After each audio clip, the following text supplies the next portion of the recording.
শুভ সকাল আমার প্রিয় বন্ধুরা, আশা করি তোমরা যে যেখানে আছো সুস্থ আছো, ভালো আছো। আমি শিপ্রা, আমার এই ছোট্ট ব্লগ চ্যানেল থেকে তোমাদেরকে জানাই অনেক অনেক ভালোবাসা, অনেক স্বাগত। রোজ রোজ সন্ধ্যাবেলায় এই মন্দিরে আমি মানে মানে গল্প করতে আসি, বাবাকে প্রণাম করা হয়। আর আজকে দিনের বেলাতে এসেছি বলে ভাবলাম চলো বন্ধুদেরকে একটু সঙ্গে করে নিয়ে যাই আমাদের মন্দিরটা দেখানোর জন্য। আর এই মন্দিরটা এত সুন্দর না, কি বলবো। সূর্যমুখী ফুলগুলো না ফুটেছে, এখন শুকিয়ে গেছে। আর একদিন দিনের বেলাতে এসে না এই মন্দিরটা তোমাদের সাথে শেয়ার করে যাব। আর দেখো, তারপর বাড়িতে এসে আমি পুজো দিয়েছি। পুজোটা দেওয়া পুজোর ফুলগুলো দেখেই বুঝতে পারছো যে আজকে মা দেয়নি পুজো। মা দিলে সিংহাসনটা খুব সুন্দর করে সাজিয়ে দেয়, কিন্তু বলো আমার তো আর তো সময় তো নেই। মা 8টা থেকে 11টা পর্যন্ত পুজো দেয়।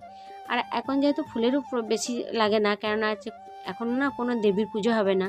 যেমন ধরো মা মঙ্গলচণ্ডী ঘরটায় আমি ফুল দিইনি, মা সরস্বতীকে দিইনি, মা লক্ষ্মীকে দিইনি, তারপর মা দুর্গাকে দিইনি, তা মায়ের চরণে ফুল দিইনি। এগুলো তো দিনে, যেহেতু অমাবস্যা চলছে এই কদিন কোনো দেবীর পুজো হবে না 4 দিন।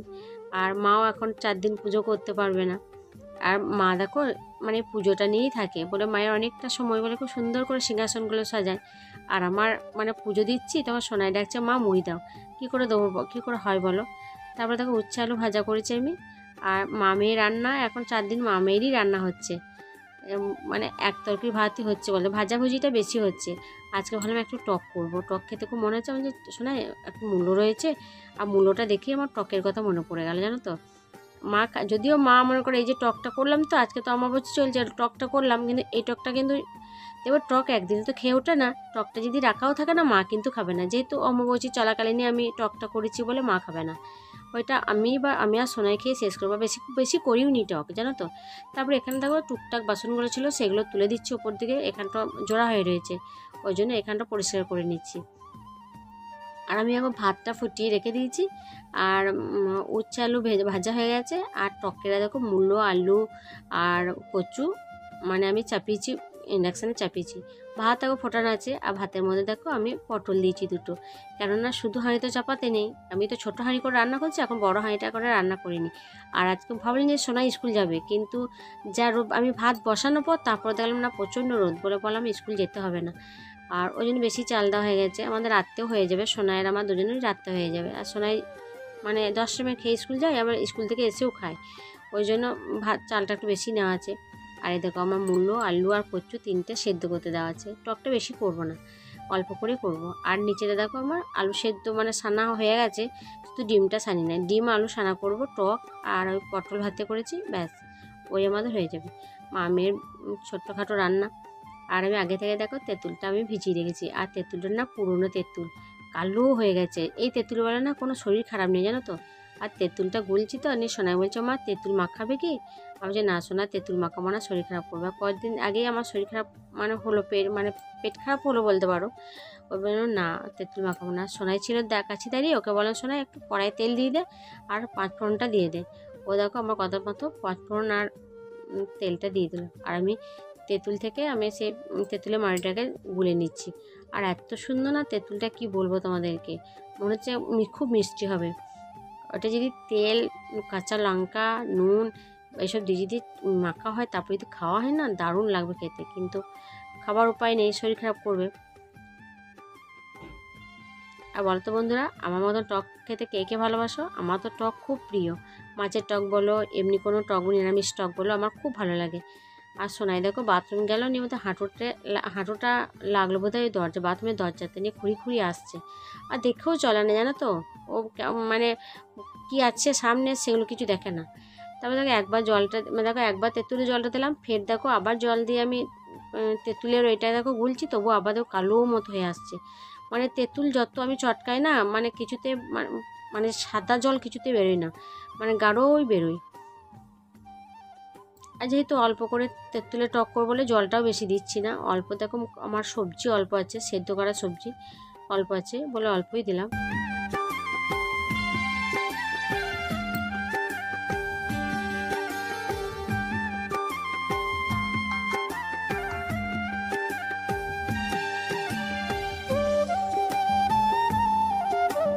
তারপর আমি দেখো পরিমাণ মতো নুন দিয়ে দেবো, নুন, তারপর হলুদ, মিষ্টি এগুলো দিয়ে দেবো। আর এর মধ্যে তুমি যদি আবার জিরে আর লঙ্কা, শুকনো লঙ্কা ভেজে কাঠখোলায় ভেজে ভালো করে গুঁড়ে যদি তেঁতুল টক হয়ে যাবার পর যদি নামাবার সময় যদি দিয়ে দাও না, যা টেস্ট লাগে না। কিন্তু আজকে আমার শুকনো লঙ্কা নেই, জানো তো। শুকনো লঙ্কা না দিলে ভাজাগুড়ি একদম ভালো লাগে না। ওই জন্য যা আছে তাই হয়ে যাবে। আমার আর শোনাই তো দুজনাকার রান্না, তো ওই ঠিক আছে। তারপর দেখো আমি তেল হলুদ নুন দিয়ে দিয়েছি। এবার আমি গুড়টা দিয়ে দেবো। মা বলছিল বাতাসও আছে, অনেকগুলো বাতাসা দিতে বলছিল। আমি তখন গুড়ের কৌটোটা বের করে নিয়ে চলে এসেছি। আমি থাক আজকে গুড়টাই দিয়ে দিই।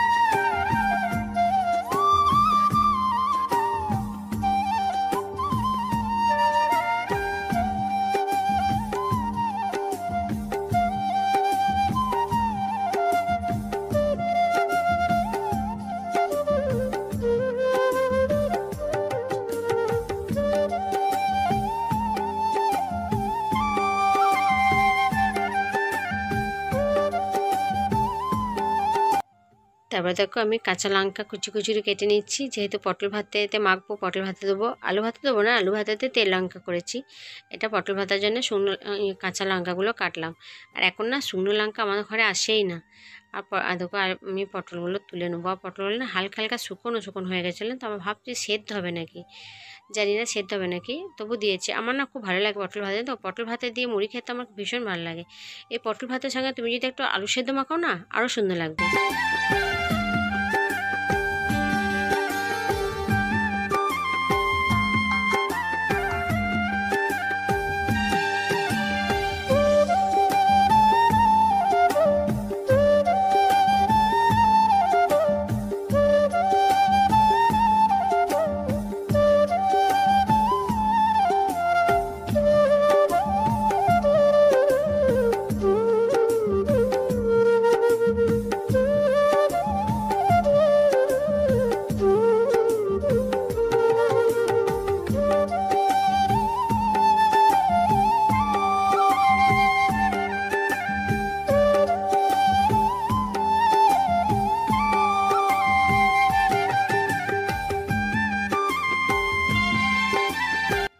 তারপরে দেখো পটলটা আমি ছানলাম, কিন্তু বীজগুলো সব ফেলে দিলাম। বীজ খেতে আমার একদম ভালো লাগে না।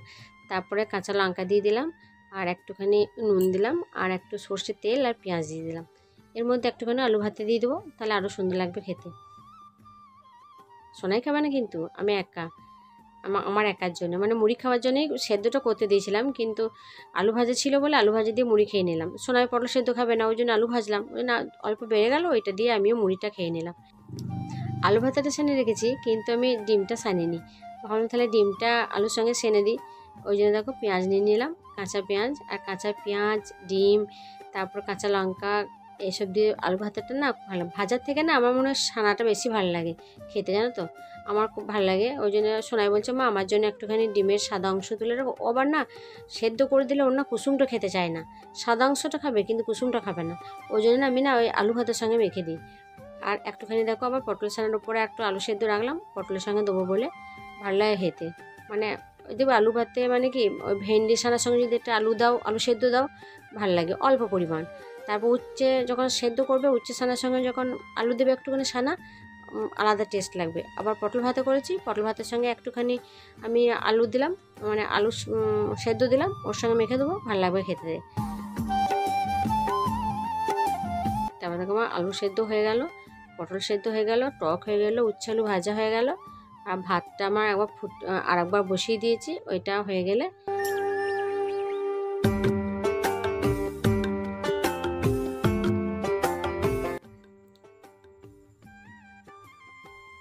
আবার কাল থেকে আবার সবজি রান্না করব, কারণ কাল থেকে মা আবার খাবে। আর দেখো ভাতটা আমার মানে ভাতটা হয়ে গেছে। ভাতটা আমি ঢাকা দিয়ে রেখে দেবো, একটু কিছুক্ষণ পর আমি মাঠটা ঝাড়াবো। তারপরে দেখো ঘরের ভেতরে বিছানাটা আমার তোলা ছিল, আর একবার বেড কভারটা ঝেড়ে দিলাম, মানে সোনাই পড়ছিল, ওই জন্য বেড কভারটা আর একবার ঝেড়ে দিলাম।